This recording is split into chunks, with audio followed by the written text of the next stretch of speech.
Adam and myself, I want to welcome you. So I look around and see a lot of familiar faces and many I don't know. It's really not a surprise to turn out and spend what we see. For those who don't know, today it would have been Amy's 46th birthday. I know Amy's absence for many right now is like the sky spread over everything. The time of grieving will cease and we will be left an amputated limb. As a reminder, tonight we gather to celebrate and remember all the good times Amy shared with us, all the good she did, and all the people she fought for who had no champion. I met Amy 39 years ago. I came directly from Wendy's training in order to like shopping center, wearing my uniform. That was the scene when we first were introduced. I quickly learned that when she grits her teeth, struts her jaw out, that means she heard us. It doesn't mean she agreed. Sometime after the first meeting, Kathleen thought a trip to Disneyland might smooth the waters. And between the two of us, I believe after 3 days, Kathleen concluded that this was a hopeless case. And I was going to be put on papers when we got back to Columbus. Last day, fortunately, it rained, and Kathleen wanted to take a nap. I think she grew weary. And Amy wanted to go to the swimming pool. It was an indoor pool, a small pool, was not very deep, and didn't have a diving board. And it was against the rules to dive from the sides.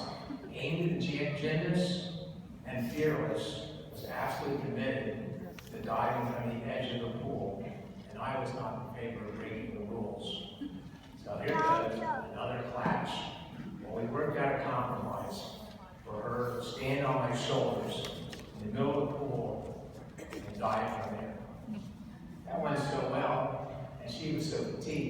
she decided to stand on my head. And believe it or not, she did. And she was dying. An hour and a half later, Kathleen showed up, expecting to find the remnants of continuous conflict. Much to her surprise, we were having a great time. I learned that day, you do not require a 7-year-old to eat escargot with a shell. And she learned that I was a replacement for a diving board and might have further uses in the future. Yes, a bond was formed, and yes, there were many gritted teeth and lockjaw moments. But although we had our differences, we respected the difference the other brought to the relationship, and we learned from each other many things we might not have been exposed to if it were not for the other. Now let's spring forward a couple of decades. Many of you know Amy, for a long period of time, cleaned my house on Sundays. She was not the best cleaner. She wasn't the thoroughest. We had spent a lot of time talking about politics and current events. And I have to admit, I had some reservations about having these conversations, because if you ever noticed, whatever Amy was thinking, whatever she was feeling, and whatever anybody talked to her about, appeared miraculously on Facebook. But at the time, but I decided to go out on a limb and talk about whatever she wanted to discuss. At the time, one of the funniest discussions was when she determined she was a Republican. The entire conversation reminded me of Steve Martin in the movie Reentry, when he plays a character who was the adopted white son of an Afro-American sharecropper who grows up to adulthood, naively unaware of his obvious adoption. He stands out in his family not only because of his skin color, but because of his utter lack of rhythm when his adopted family plays spirited blues music.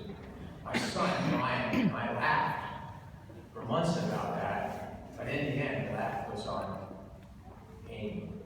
She got me to go to a Romney and Ryan appearance in Delaware County, and to an outing at Andrew Brenner's town, and many other political functions. I have always been an independent, a libertarian, and never registered with either party. Yes, she got me to register for a political party. And guess which one it is? You can guess, I won't tell you. Amy felt the answer to prison reform was making her returning taxpayers. I learned firsthand about our prison system, about our mental health system. Our prison system has taken over part of what should have been our mental health systems. I learned who in our capital will listen and who will not. I learned who was open to changing their thinking about these issues. And the most significant thing she shared with me, what you learn after you know it all, that is what counts. Those were the people who Amy said were willing to listen. Think about that. That's a very wise statement for a young person. One Sunday, Amy asked me if I enjoyed music or even had a favorite song. And for many of you, when I tell you I do, you might be surprised. There's a song sung by Garth Brooks, a country song called Standing Outside the Fire. Most would say the message of the song is obvious. For me, I choose to focus on 2 lines. You're standing outside the fire, life is not tried, it's merely survived. That made her smile, big smiles.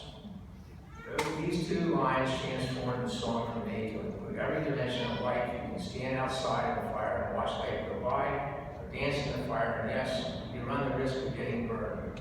We discussed at length, when you dance in the fire, you will get burned. The goal, though, is not to get hurt. She said she chooses to dance in the fire, that she knows no other way to be. To be otherwise, she would not be herself. We also talked about, if you dance in the fire, how not to get hurt. I shared how I avoid being hurt, just burned. Not easy to do. It's personal for each of us. Sometimes it can take a long time to be able to do that, months or even years. It takes patience to find the greater meaning attached to what happens. With meanings that will be the greater context attached to it. The lessons I have learned from Amy. Will I be those who know it all but still find a way to learn? I guess time will tell. Right now, I have your attention, and Amy would be disappointed if I didn't take advantage of this moment to speak out for what she believed. So I will. To find the answers to those issues Amy championed will take Republicans and Democrats to find a third alternative, better than the one they currently espouse, to deal effectively with mental health, drug addiction issues, as well as our prison system. Andrew Brenner is one of those who knows it all, but finds a way to learn, to still learn. He has a House bill, HB 117, he is championing. Part of the momentum of that bill can be attributed to Amy Wicks Passmore, who's saving our state capital. Write your representative to support it, and think of Amy and her legacy when you do. Thank you. Thank you.